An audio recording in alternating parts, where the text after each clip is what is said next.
The campaign of the Athenians against the Syracusans with great armaments both land and naval, chaps 1, 3. The arrival of the Athenians in Sicily, chap 4. The recall of Alcibiades, the general, his flight to Lacedaemon, chap 5. How the Athenians sailed through into the great harbour of the Syracusans and seized the regions about the Olympieum, chap 6.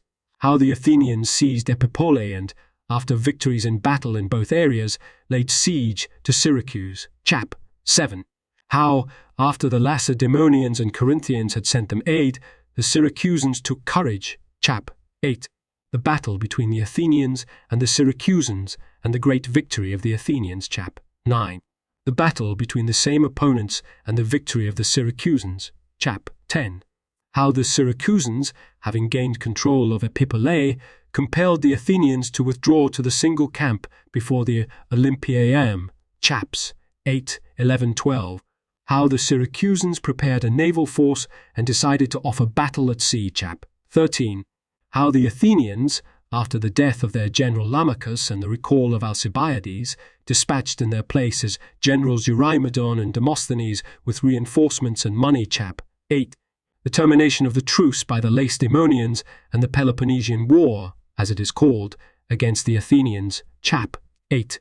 The sea battle between the Syracusans and the Athenians and the victory of the Athenians, the capture of the fortresses by the Syracusans and their victory on land, chap 9. The sea battle of all the ships in the great harbour and the victory of the Syracusans, chaps 11, 17. The arrival from Athens of Demosthenes and Eurymedon with a strong force, chap 11. The great battle about Epipolae and the victory of the Syracusans, chap 8. The flight of the Athenians and the capture of the entire host, chaps 18, 19.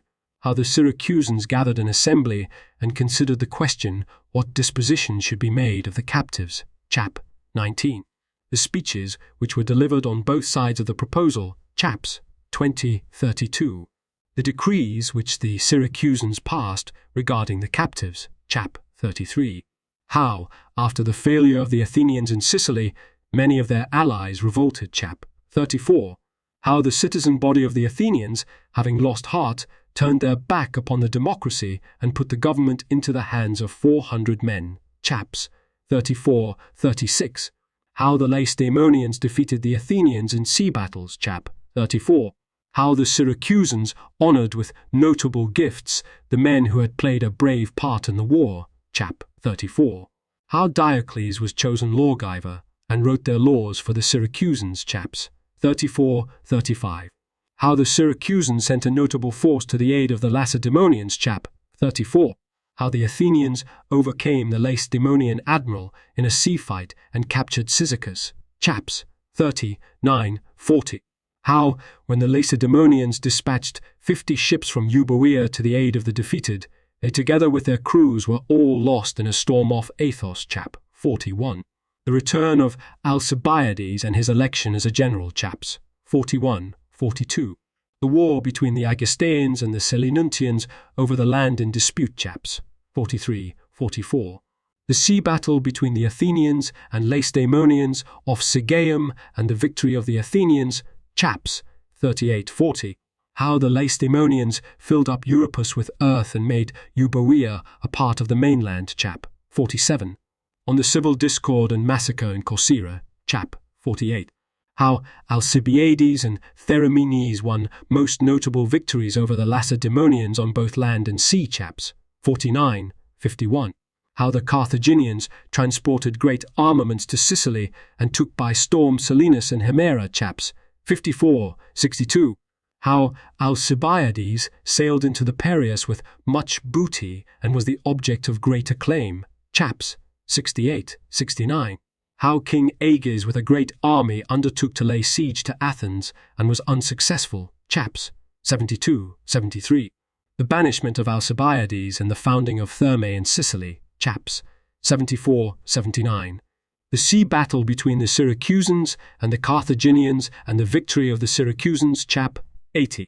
On the felicity of life in Acragas and the city's buildings, chaps 81, 84. How the Carthaginians made war upon Sicily with 300,000 soldiers and laid siege to Acragas, chaps 85, 86. How the Syracusans gathered their allies and went to the aid of the people of Acragas with 10,000 soldiers, chap 86. How, when 40,000 Carthaginians opposed them, the Syracusans gained a victory and slew more than 6,000 of them, chap 87. How, when the Carthaginians cut off their supplies, the Acragantini were compelled, because of the lack of provisions, to leave their native city, chaps 80, 80, 89. How Dionysius, after he was elected general, secured the tyranny over the Syracusans, chaps 92, 96. How the Athenians, after winning a most famous sea battle at Arginusae, unjustly condemned their generals to death, chaps 97, 104. How the Athenians, after suffering defeat in a great sea battle, were forced to conclude peace on the best terms they could secure, and in this manner the Peloponnesian War came to an end, chaps 104, 104, 107. How the Carthaginians were struck by a pestilential disease and were compelled to conclude peace with Dionysius the tyrant, chap 114.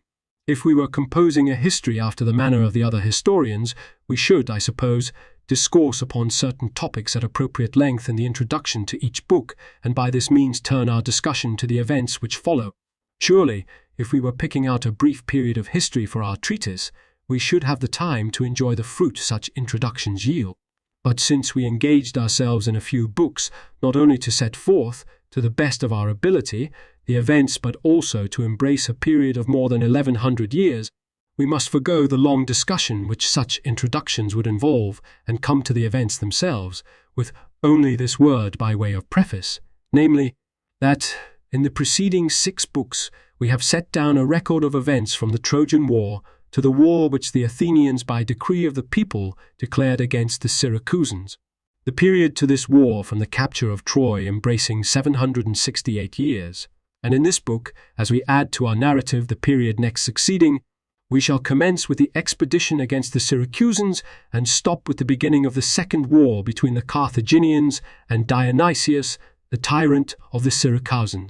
When Chabrias was archon in Athens, the Romans elected in place of consuls 3 military tribunes, Lucius Sergius, Marcus Papirius, and Marcus Servilius.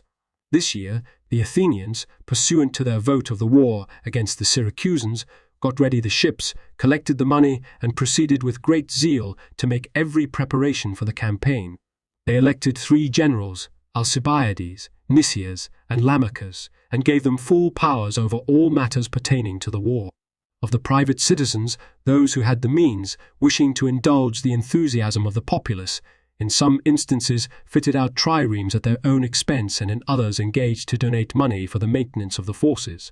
And many, not only from among the citizens and aliens of Athens who favored the democracy, but also from among the allies, voluntarily went to the generals and urged that they be enrolled among the soldiers. To such a degree were they all buoyed up in their hopes and looking forward forthwith to portioning out Sicily in allotments. And the expedition was already fully prepared when it came to pass that in a single night the statues of Hermes, which stood everywhere throughout the city, were mutilated. At this, the people, believing that the deed had not been by ordinary persons, but by men who stood in high repute and were bent upon the overthrow of the democracy, were incensed at the sacrilege and undertook a search for the perpetrators, offering large rewards to anyone who would furnish information against them. And a certain private citizen, appearing before the council, stated that he had seen certain men enter the house of an alien about the middle of the night on the first day of the new moon, and that one of them was Alcibiades. When he was questioned by the council and asked how he could recognize the faces at night, he replied that he had seen them by the light of the moon. Since then, the man had convicted himself of lying, no credence was given to his story, and of other investigators, not a man was able to discover a single clue to the deed. 140 triremes were equipped, and of transports and ships to carry horses, as well as ships to convey food and all other equipment, there was a huge number, and there were also hoplites and slingers as well as cavalry, and in addition more than 7,000 men from the allies, not including the crew. At this time, the generals, sitting in secret session with the council, discussed what disposition they should make of Sicilian affairs if they should get control of the island, and it was agreed by them that they would enslave the Selinuntians and Syracusans, but upon the other peoples they would merely lay a tribute severally, which they would pay annually to the Athenians. On the next day, the generals together with the soldiers went down to the Piraeus, and the entire populace of the city, citizens and aliens thronging together, accompanied them, everyone bidding Godspeed to his own kinsman and friend. The triremes lay at anchor over the whole harbour, embellished with their insignia on the bows and the gleam of their armour, and the whole circumference of the harbour was filled with censers and silver mixing bowls, from which the people poured libations with golden cups, paying honour to the gods and beseeching them to grant success to the expedition. Now, after leaving the Piraeus, they sailed around the Peloponnesus and put in at Corcyra, since they were under orders to wait at that place and add to their forces the allies in that region. And when they had all been assembled, they sailed across the Ionian Strait and came to land on the tip of Iapygia, from where they skirted along the coast of Italy. They were not received by the Tarentini, and they also sailed on past the Metapontines and Heracleans. But when they put in at Thurii, they were accorded every kind of courtesy. From there they sailed on to Croton, from whose inhabitants they got a market, and then they sailed on past the temple of Hera Lacinia and doubled the promontory known as Dioscurias. After this, they passed by Sceletium, as it is called, and Locri, and dropping anchor near Rhegium, they endeavoured to persuade the Rhegians to become their allies. But the Rhegians replied that they would consult with the other Greek cities of Italy. When the Syracusans heard that the Athenian armaments were at the strait, they appointed 3 generals with supreme power, Hermocrates, Sicanus, and Heraclides, Sicanus and Heraclides, who enrolled soldiers and dispatched ambassadors to the cities of Sicily, urging them to do their share in the cause of their common liberty. For the Athenians, they pointed out, while beginning the war, as they alleged, upon the Syracusans, were in fact intent upon subduing the entire island. Now the Acrigantini and Naxians declared that they would ally themselves with the Athenians. The Camarinaeans and Messenians gave assurances that they would maintain the peace, while postponing a reply to the request for an alliance, but the Himerians, Selinuntians, Geerlones and Catanaeans promised that they would fight at the side of the Syracusans. The cities of the Sicily, while tending to be favourably inclined toward the Syracusans, nevertheless remained neutral, awaiting the outcome.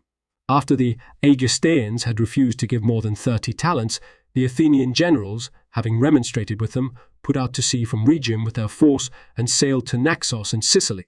They were kindly received by the inhabitants of this city and sailed on from there to Catan. Although the Catanaeans would not receive the soldiers into the city, they allowed the generals to enter and summoned an assembly of the citizens, and the Athenian generals presented their proposal for an alliance. But while Alcibiades was addressing the assembly, some of the soldiers burst open a postern gate and broke into the city. It was by this cause that the Catanaeans were forced to join in the war against the Syracusans. While these events were taking place, those in Athens who hated Alcibiades with a personal enmity, possessing now an excuse in the mutilation of the statues, accused him in speeches before the assembly of having formed a conspiracy against the democracy. Their charges gained colour from an incident that had taken place among the Argives, for private friends of his in that city had agreed together to destroy the democracy in Argos, but they had all been put to death by the citizens. Accordingly, the people, having given credence to the accusations and having had their feelings deeply aroused by their demagogues, dispatched their ship, the Salaminia, to Sicily with orders for Alcibiades to return with all speed to face trial. When the ship arrived at Catane and Alcibiades learned of the decision of the people from the ambassadors, he took the others who had been accused together with him aboard his own trireme and sailed away in company with the Salaminia. But when he had put in at Thurii, Alcibiades, either because he was privy to the deed of impiety, or because he was alarmed at the seriousness of the danger which threatened him, made his escape together with the other accused men, and got away. The ambassadors who had come on the Salaminia at first set up a hunt for Alcibiades, but when they could not find him, they sailed back to Athens and reported to the people what had taken place. Accordingly, the Athenians brought the names of Alcibiades and the other fugitives with him before a court of justice, and condemned them in default to death. And Alcibiades made his way across from Italy to the Peloponnesus, where he took refuge in Sparta and spurred on the Lacedaemonians to attack the Athenians. The generals in Sicily sailed on with the armament of the Athenians to Egesta and captured Hycara, a small town of the Sicily, from the booty of which they realized 100 talents, and after receiving 30 talents in addition from the Egestaeans, they continued their voyage to Catane, and wishing to seize, without risk to themselves, the position on the great harbour of the Syracusans, they sent a man of Catane who was loyal to themselves and was also trusted by the Syracusan generals, with instructions to say to the Syracusan commanders that a group of Cataneans had banded together and were ready to seize unawares a large number of Athenians who made it their practice to pass the night in the city away from their arms and set fire to the ships in the harbour. And he was to ask the generals that, in order to effect this, they should appear at the place with troops so that they might not fail in their design. When the Catanean went to the commanders of the Syracusans and told them what we have stated, the generals, believing his story, decided on the night on which they would lead out their troops and sent the man back to Catane. Now, on the appointed night, the Syracusans brought the army to Catane, whereupon the Athenians, sailing down into the great harbour of the Syracusans in dead silence, not only became masters of the Olympiaeum, but also, after seizing the entire area about it, constructed a camp. The generals of the Syracusans, however, when they learned of the deceit which had been practiced on them, returned speedily and assaulted the Athenian camp.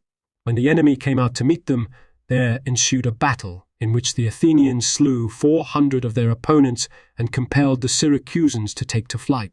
But the Athenian generals, seeing that the enemy was superior in cavalry and wishing to improve their equipment for the siege of the city, sailed back to Catane. And they dispatched men to Athens and addressed letters to the people in which they asked them to send cavalry and funds, for they believed that the siege would be a long affair, and the Athenians voted to send 300 talents and a contingent of cavalry to Sicily. While these events were taking place, Diodorus, who was dubbed the Atheist, was accused of impiety and, fearing the people, fled from Attica, and the Athenians announced a reward of a talent of silver to the man who should slay Diodorus. In Italy, the Romans went to war with the Achae and reduced Labici by siege. These, then, were the events of this year. When Cassandrus was archon in Athens, the Romans elected in place of consuls 4 military tribunes, Publius Lucretius, Gaius Servilius, Agrippa Menenius, and Spurius Veturius. In this year, the Syracusans, dispatching ambassadors to both Corinth and Lacedaemon, urged these cities to come to their aid and not to stand idly by when total ruin threatened the Syracusans. Since Alcibiades supported their request, the Lacedaemonians voted to send aid to the Syracusans and chose Gylippus to be general, and the Corinthians made preparations to send a number of triremes, but at the moment they sent in advance to Sicily, accompanying Gylippus, Pythes with 2 triremes. And in Catane Nicias and Lamachus, the Athenian generals, after 250 cavalry and 300 talents of silver had come to them from Athens, took their army aboard and sailed to Syracuse. They arrived at the city by night and, unobserved by the Syracusans, took possession of Epipolae. When the Syracusans learned of this, they speedily came to its defence, but were chased back into the city with the loss of 300 soldiers. After this, with the arrival for the Athenians of 300 horsemen from Egesta and 250 from the Sicily, they mustered in all 800 cavalry. Then, having built a fort at Labdalum, they began constructing a wall about the city of the Syracusans and aroused great fear among the populace. Therefore they advanced out of the city and endeavoured to hinder the builders of the wall, but a cavalry battle followed in which they suffered heavy losses and were forced to flee. The Athenians, with a part of their troops, now seized the region lying above the harbour, and by fortifying Polichnai, as it is called, they not only enclosed the temple of Zeus, but were also besieging Syracuse from both sides. Now that such reverses as these had befallen the Syracusans, the inhabitants of the city were disheartened. But when they learned that Gylippus had put in at Himera and was gathering soldiers, they again took heart. For Gylippus, having put in at Himera with 4 triremes, had hauled his ships up on shore, persuaded the Himerians to ally themselves with the Syracusans, and was gathering soldiers from them and the Galones, as well as from the Selenuntians and the Sicani. And after he had assembled 3,000 infantry in all and 300 cavalry, he led them through the interior of the island to Syracuse. After a few days, Gylippus led forth his troops together with the Syracusans against the Athenians. A fierce battle took place, and Lamachus, the Athenian general, died in the fighting, and although many were slain on both sides, victory lay with the Athenians. After the battle, when 13 triremes had arrived from Corinth, Gylippus, after taking the crews of the ships, with them and the Syracusans attacked the camp of the enemy and sought to storm Epipolae. When the Athenians came out, they joined battle, and the Syracusans, after slaying many Athenians, were victorious, and they raised the wall throughout the length of Epipolae. At this, the Athenians abandoned the area of Epipolae and withdrew their entire force to the other camp. After these events, the Syracusans dispatched ambassadors to Corinth and Lacedaemon to get help, and the Corinthians together with the Boeotians and Sicyonians sent them 1,000 men and Spartans 600. And Gylippus went about the cities of Sicily and persuaded many peoples to join the alliance, and after gathering 3,000 soldiers from the Himerians and Sicani, he led them through the interior of the island. When the Athenians learned that these troops were near at hand, they attacked and slew half of them. The survivors, however, got safely to Syracuse. Upon the arrival of the allies, the Syracusans, wishing to try their hand also in battles at sea, launched the ships they already possessed and fitted out additional ones, giving them their trials in the small harbour. And Nicias, the Athenian general, dispatched letters to Athens in which he made known that many allies were now with the Syracusans and that they had fitted out no small number of ships and had resolved upon offering battle at sea. He therefore asked them to send speedily both triremes and money and generals to assist him in the conduct of the war, explaining that, with the flight of Alcibiades and the death of Lamachus, he was the only general left, and at that was not in good health. The Athenians dispatched to Sicily 10 ships with Eurymedon the general and 140 talents of silver at the time of the winter solstice. Meantime, they busied themselves with preparations to dispatch a great fleet in the spring. Consequently, they were enrolling soldiers everywhere from their allies and gathering together money. In the Peloponnesus, the Lacedaemonians, being spurred on by Alcibiades, broke the truce with the Athenians, and the war which followed continued for 12 years. At the close of this year, Cleocritus was archon of the Athenians, and in Rome, in place of consuls, there were 4 military tribunes: Aulus Sempronius, Marcus Papirius, Quintus Fabius, Narcus Papirius, Nautius.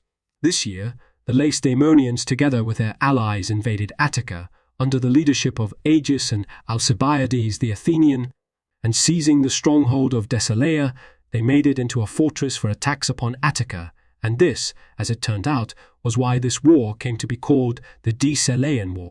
The Athenians dispatched 30 triremes to lie off Laconia under Charicles as general, and voted to send 80 triremes and 5,000 hoplites to Sicily. And the Syracusans, having made up their minds to join battle at sea, fitted out 80 triremes and sailed against the enemy. The Athenians put out against them with 60 ships, and when the battle was at its height, all the Athenians in the fortresses went down to the sea, for some were desirous of watching the battle, while others hoped that, in case of some reverse in the sea battle, they could be of help to those in flight. But the Syracusan generals, foreseeing what really happened, had dispatched the troops in the city against the strongholds of the Athenians, which were filled with money and naval supplies, as well as every other kind of equipment. When the Syracusans found the strongholds guarded by a totally inadequate number, they seized them and slew many of those who came up from the sea to their defense. And since a great uproar arose about the forts and the camp, the Athenians who were engaged in the sea battle turned about in dismay and fled toward the last remaining fort. The Syracusans pursued them without order, but the Athenians, when they saw themselves unable to find safety on land because the Syracusans controlled 2 forts, were forced to turn about and renew the sea battle. And since the Syracusans had broken their battle order and had become scattered in the pursuit, the Athenians, attacking with their ships in a body, sank 11 triremes and pursued the rest as far as the island. When the fight was ended, each side set up a trophy, the Athenians for the sea battle and the Syracusans for their successes on land. After the sea battle had ended in the manner we have described, the Athenians, learning that the fleet under Demosthenes would arrive within a few days, decided to run no more risks before that force should join them, whereas the Syracusans, on the contrary, wishing to reach a final decision before the arrival of Demosthenes and his army, kept sailing out every day against the ships of the Athenians and continuing the fight. And when Ariston the Corinthian pilot advised them to make the prows of their ships shorter and lower, the Syracusans followed his advice, and for that reason enjoyed great advantage in the fighting which followed.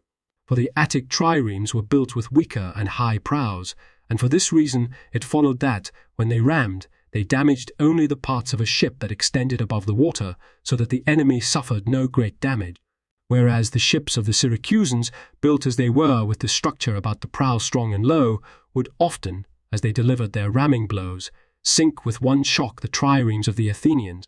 Now, day after day, the Syracusans attacked the camp of the enemy both by land and by sea, but to no effect, since the Athenians made no move. But when some of the captains of the triremes, being no longer able to endure the scorn of the Syracusans, put out against the enemy in the great harbour, a sea battle commenced in which all the triremes joined.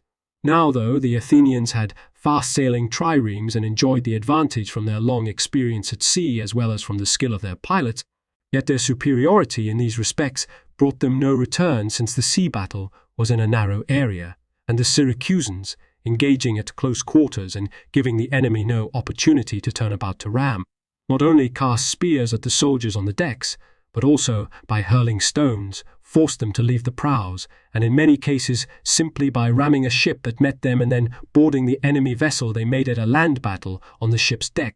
The Athenians, being pressed upon from every quarter, turned to flight, and the Syracusans, pressing in pursuit, not only sank 7 triremes, but made a large number unfit for use. At the moment when the hopes of the Syracusans had raised their spirits high because of their victory over the enemy both by land and by sea, Eurymedon and Demosthenes arrived, having sailed there from Athens with a great force and gathered on the way allied troops from the Thurians and Messapians. They brought more than 80 triremes and 5,000 soldiers, excluding the crews, and they also conveyed on merchant vessels arms and money, as well as siege machines and every other kind of equipment. As a result, the hopes of the Syracusans were dashed again, since they believed that they could not now readily find the means to bring themselves up to equality with the enemy. Demosthenes persuaded his fellow commanders to assault Epipolae, for it was impossible by any other means to wall off the city, and taking 10,000 hoplites and as many more light-armed troops, he attacked the Syracusans by night.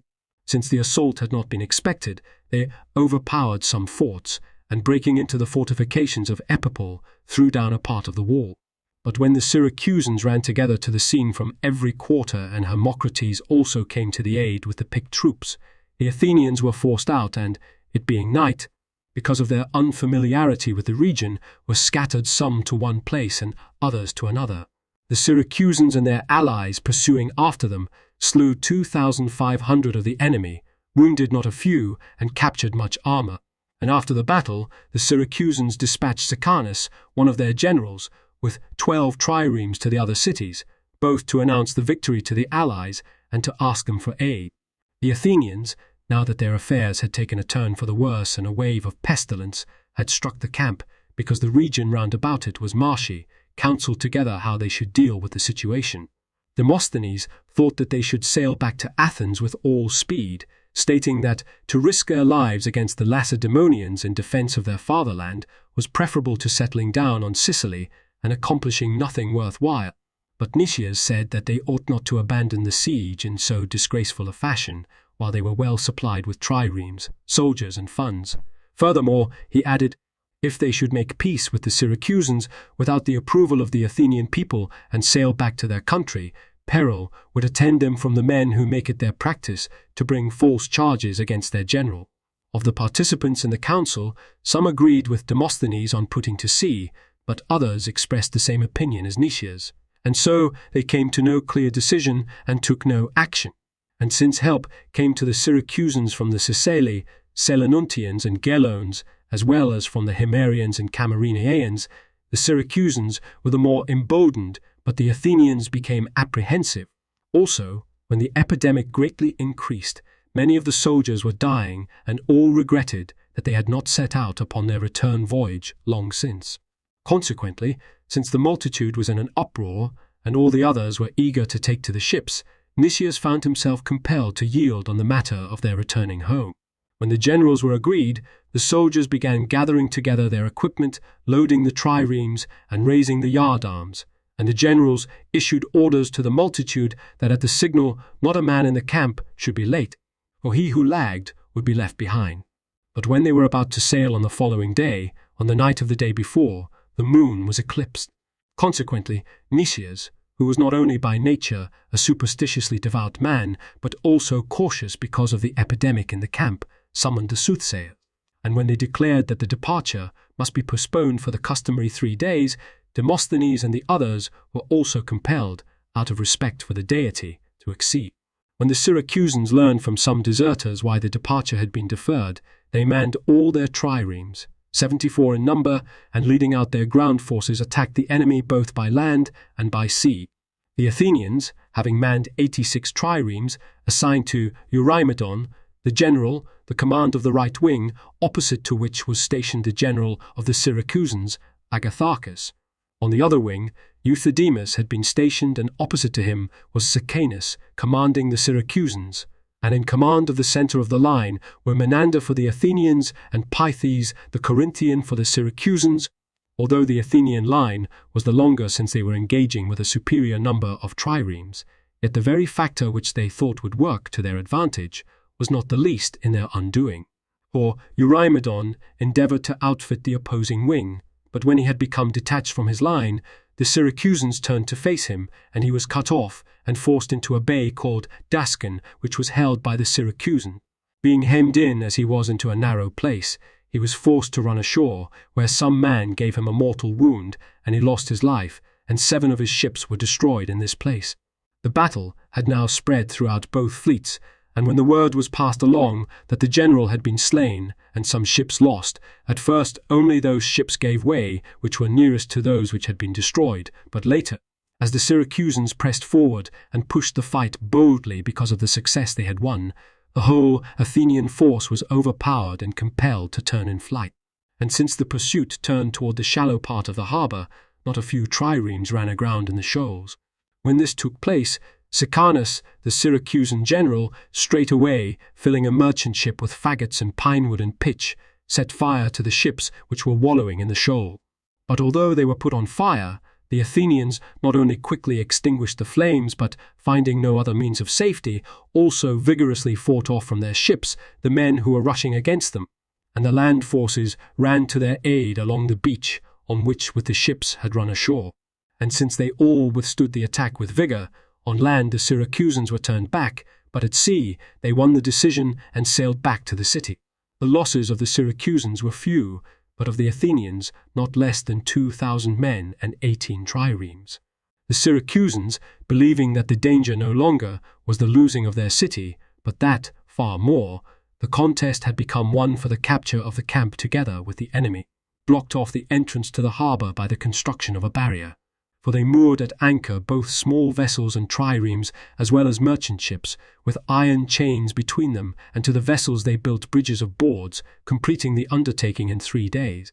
The Athenians, seeing their hope of deliverance shut off in every direction, decided to man all their triremes and put on them their best land troops, and thus, by means both of the multitude of their ship and of the desperation of the men who would be fighting for their lives, eventually to strike terror into the Syracusans. Consequently, they put on board the officers and the choicest troops from the whole army, manning in this way 115 triremes, and the other soldiers they stationed on land along the beach. The Syracusans drew up their infantry before the city, and fully manned 74 triremes, and the triremes were attended by free boys on small boats, who were in years below manhood and were fighting at the side of their fathers. And the walls about the harbour and every high place in the city were crowded with people, for wives and maidens and all who, because of age, could not render the service war demands, since the whole war was coming to its decision, were eyeing the battle with the greatest anguish of spirit. At this time, Nicias, the general of the Athenians, as he surveyed the ships and measured the magnitude of the struggle, could not remain at his station on shore, but leaving the land troops, he boarded a boat and passed along the line of the Athenian triremes. Calling each captain by name and stretching forth his hands, he implored them all, now, if ever before, to grasp the only hope left to them, for on the valor of those who were about to join battle at sea depended the preservation both of themselves, every man of them, and of their fatherland. Those who were fathers of children, he reminded of their sons. Those who were sons of distinguished fathers he exhorted not to bring disgrace aught to the valorous deeds of their ancestors. Those who had been honored by their fellow citizens he urged to show themselves worthy of their crowns, and all of them he reminded of the trophies erected at Salamis, and begged them not to bring to disrepute the far-famed glory of their fatherland, nor surrender themselves like slaves to the Syracusans. After Nicias had spoken to this effect, he returned to his station, and the men of the fleet advanced singing the paean and broke through the barrier of boats before the enemy could prevent them. But the Syracusans, putting quickly out to sea, formed their triremes in battle order, and coming to grips with the enemy, forced them to withdraw from the barrier of boats and fight a pitched battle. And as the ships backed water, some toward the beach, others toward the middle of the harbour, and still others in the direction of the walls, all the triremes were quickly separated from each other. And after they had got clear of the boom across its entrance, the harbour was full of ships fighting in small groups. Thereupon both sides fought with abandon for the victory. The Athenians, cheered by the multitude of their ships and seeing no other hope of safety, carried on the fight boldly and faced gallantly their death in battle, and the Syracusans, with their parents and children as spectators of the struggle, vied with one another, each man wishing the victory to come to his country through his own effort. Consequently, many leapt on the prows of the hostile ships when their own had been damaged by another, and were isolated in the midst of their enemies. In some cases, they dropped grappling irons and forced their adversaries to fight a land battle on their ships. Often, men whose own ships had been shattered leaped on their opponents' vessels, and by slaying the defenders or pushing them into the sea became masters of their triremes. In a word, over the entire harbour came the crash of ship striking ship and the cry of desperately struggling men slaying and being slain. For when a ship had been intercepted by several triremes and struck by their beaks from every direction, the water would pour in and it would be swallowed together with the entire crew beneath the sea. Some who would be swimming away after their ship had been sunk would be wounded by arrows or slain by the blows of spears. The pilots, as they saw with the confusion of the battle, every spot full of uproar and often a number of ships converging upon a single one, did not know what signal to give, since the same orders were not suitable to all situations, nor was it possible, because of the multitude of missiles, for the oarsmen to keep their eyes upon the men who gave them their orders. In short, not a man could hear any of the commands amid the shattering of boats and the sweeping off of oars, as well as amid the uproar of the men in combat on the ships and of their zealous comrades on land. For of the entire beach, a part was held by the Athenian infantry and a part by the Syracusans, so that at times the men fighting the sea battle had as helpers, when along the shore the soldiers lined up on the land. The spectators on the walls, whenever they saw their own fighters winning, would sing songs of victory, but when they saw them being vanquished, they would groan and with tears offer prayers to the gods. For now and then it happened that some Syracusan triremes would be destroyed along the walls and their crews slain before the eyes of their kinsmen, and parents would witness the destruction of their children, sisters and wives the pitiable ends of husbands and brothers. For a long time, despite the many who were dying, the battle would not come to an end, since not even the men who were in desperate straits would dare flee to the land. For the Athenians would ask those who were breaking off the battle and turning to the land, "Do you think to sail to Athens by land?" And the Syracusan infantry would inquire of any who were bringing their ships towards them, "Why, when we wanted to go aboard at triremes, did you prevent us from engaging in the battle, if now you are betraying the fatherland? Was the reason you blocked the mouth of the harbour that, after preventing the enemy from getting out, you might yourselves flee to the beach? Since it is the lot of all men to die, what fairer death do you seek than dying for the fatherland, which you are disgracefully abandoning, though you have it as a witness of your fighting?" When the soldiers on the land hurled such upbraidings at the sailors who drew near, those who were fleeing for refuge to the beach would turn back again, even though their ships were shattered and they themselves were weighed down by their wound. But when the Athenians who were engaged near the city had been thrust back and began to flee, the Athenians next in line gave way from time to time, and gradually the whole host, took to flight.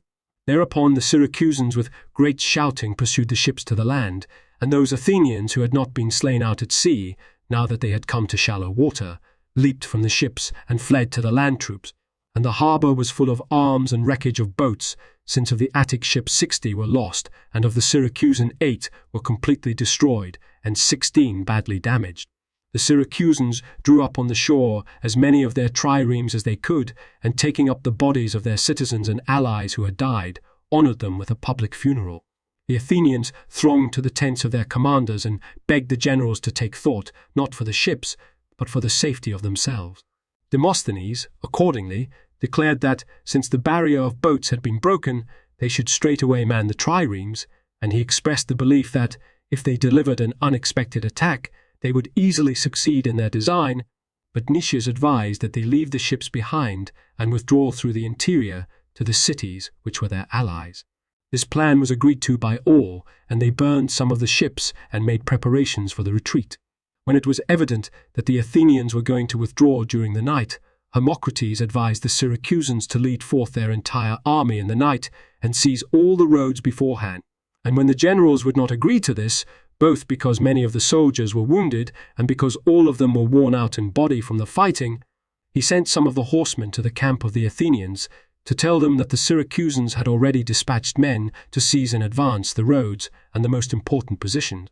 It was already night when the horsemen carried out these orders, and the Athenians, believing that it was men from Leontini who out of goodwill had brought them the word, were not a little disturbed and postponed the departure.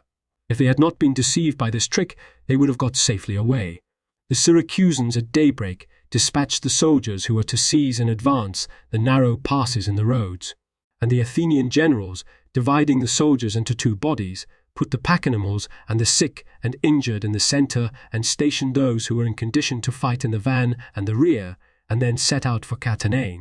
Demosthenes commanding one group and Nicias the other, the Syracusans took in tow the 50 ships left behind and brought them to the city, and then, taking off the crew of their triremes and providing them with arms, they followed after the Athenians with their entire armament, harassing them and hindering their forward progress. For 3 days, following close on their heels and encompassing them on all sides, they prevented them from taking a direct road toward Catanae, their ally. Instead, they compelled them to retrace their steps through the plain of Alorium, and surrounding them at the Aneris River, slew 18,000 and took captive 7,000, among whom were also the generals Demosthenes and Nicias. The remainder were seized as their plunder by the soldiers, for the Athenians, since their escape was blocked in every direction, were obliged to surrender their weapons and their persons to the enemy. After this had taken place, the Syracusans set up 2 trophies, nailing to each of them the arms of a general, and turned back to the city.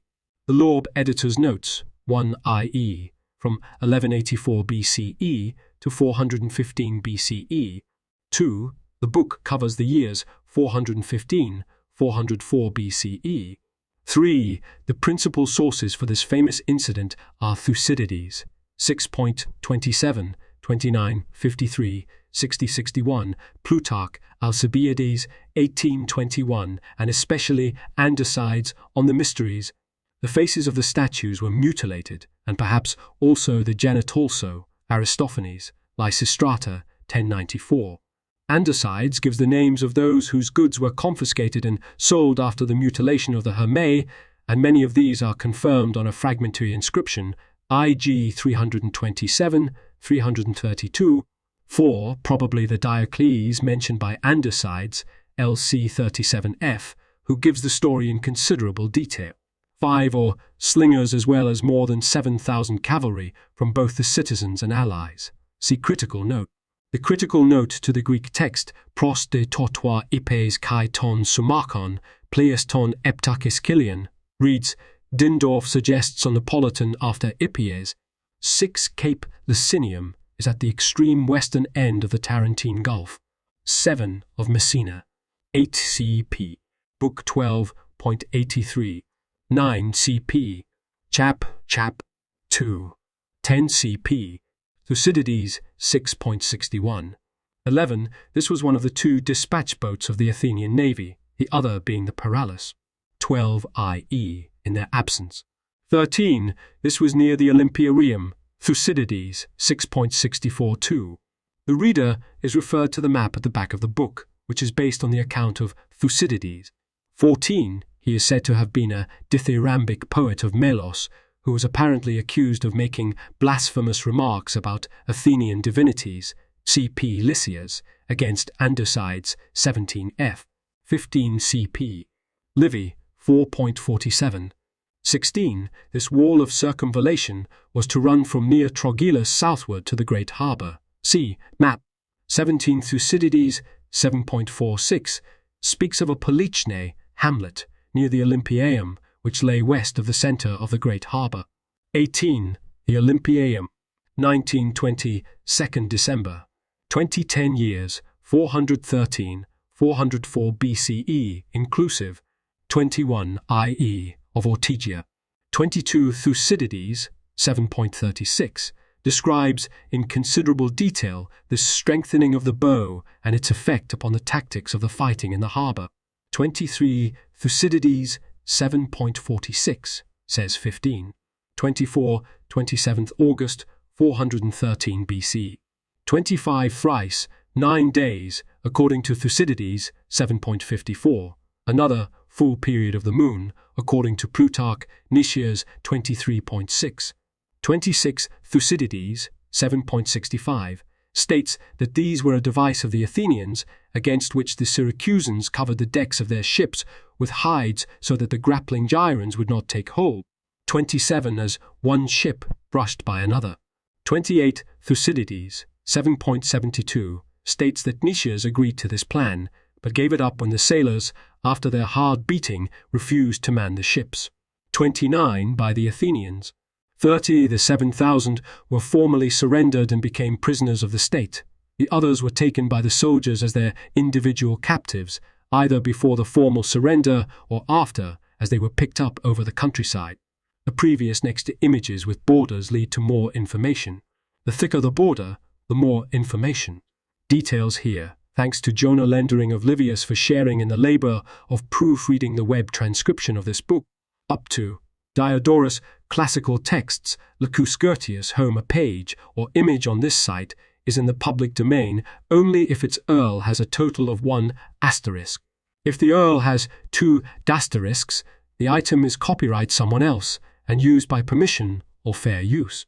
If the URL has none, the item is C. Bill Thayer. See my copyright page for details and contact information. Page updated, 5 Aug 16.